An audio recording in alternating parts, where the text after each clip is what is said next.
নমস্কার, good morning. আজকের এই ৩০শে নভেম্বর আমার জন্মদিন। আমি প্রত্যেক বছরে যা করি এবছরে মনস্থির করে রেখেছি সেই সবগুলো বাদ দিয়ে দেব।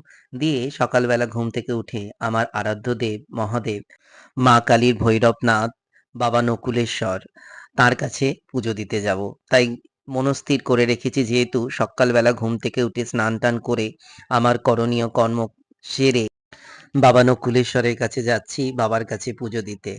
আমার জীবনে যতই কঠিন সময় আসে তখনই আমি বাবার কাছে যাই। গিয়ে আমি আমার মনস্কামনা জানাই। তখনই বাবা আমাকে একটা পথ দেখিয়ে দেয়। এটা আমার এক গভীর বিশ্বাস। সত্যি বাবা ভীষণ জাগ্রত। ওই যে দেখুন দেখা যাচ্ছে দূর থেকে ওইটা হচ্ছে বাবা নকুলেশ্বর মন্দির। এই মন্দিরে যে বাবা রয়েছেন তিনি মা কালীর ভৈরবনাথ।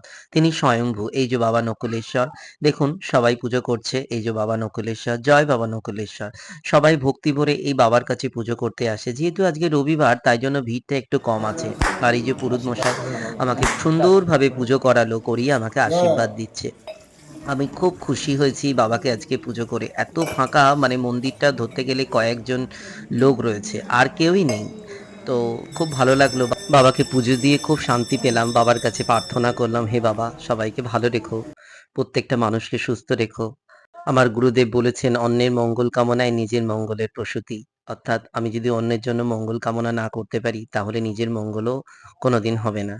তাই ভিডিওটা এখানেই আমি শেষ করছি। আপনারা সবাই ভালো থাকবেন, সুস্থ থাকবেন। আর বড়রা আমাকে আশীর্বাদ করবেন, যেন আমি আমার এই ক্ষুদ্র জীবনটা সুন্দরভাবে কাটিয়ে ফেলতে পারি। আর আপনারা সব্বার জন্য আমি আমার আরাধ্য দেব বাবা নকুলেশ্বরের কাছে প্রার্থনা করছি যেন সবাই ভালো থাকেন, সুস্থ থাকেন, আনন্দে থাকেন। বাবা যেন সবাইকে ভালো রাখেন এই কামনা করেছি তার কাছে। ভিডিওটি শেষ করার আগে সবাইকে অনুরোধ করব, সবাই একবার কমেন্টে লিখে দেবেন জয় বাবা নকুলেশ্বর। এখানেই শেষ করলাম।